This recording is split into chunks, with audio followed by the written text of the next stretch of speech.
గాయి బట్టలు ఉతకాలి, కొంచెం హెల్ప్ చేస్తావా? 5 minutes నేను వచ్చేస్తాను.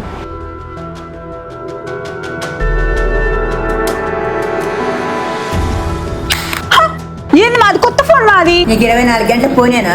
ఇల్లంతా పిల్ల ఒకటే పని చేసుకుంటుంది కదా, నువ్వు సహాయం చేయలేవా? ఆడపిల్ల ఒకటా మాత్రం చేయలేవా? పగిలిపోయింది.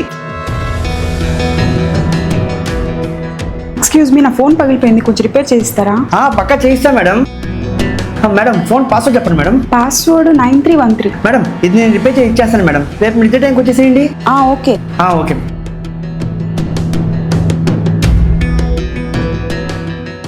ఫోన్లో ఉండే ప్రైవేట్ డేటా మొత్తం కాపీ చేసేసుకున్నారా? కాపీయా?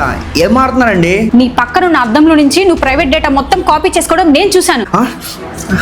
మీరు కూడా ఇలా సర్వీస్ కి గానీ రిపేర్ కి గానీ మీ ఫోన్ ఇచ్చినప్పుడు ఖచ్చితంగా పాస్వర్డ్ చెప్పాల్సిన అవసరం అయితే ఉంటుంది. అలా పాస్వర్డ్స్ చెప్పినప్పుడు మన ప్రైవేట్ డేటాని వాళ్ళు యాక్సెస్ చేసే అవకాశం ఉంది. మీరు మీ బ్యాంకింగ్ డీటెయిల్స్ అండ్ పర్సనల్ డేటాని ప్రైవేట్ గా ఉంచుకోవాలనుకుంటే నేను కొన్ని స్టెప్స్ చెప్తాను, ఫాలో అయిపోండి. ఆండ్రాయిడ్ డివైసెస్ వాళ్ళైతే సెట్టింగ్స్ ఓపెన్ చేసి డివైస్ కేర్ కి వెళ్ళి మెయింటెనెన్స్ మోడ్ ని టర్న్ ఆన్ చేసుకోండి. Depends on mobile phone setting options different గా ఉంటుంది. మోర్ ఇన్ఫర్మేషన్ కోసం ChatGPT ని ఫాలో అయిపోండి. జాగ్రత్త.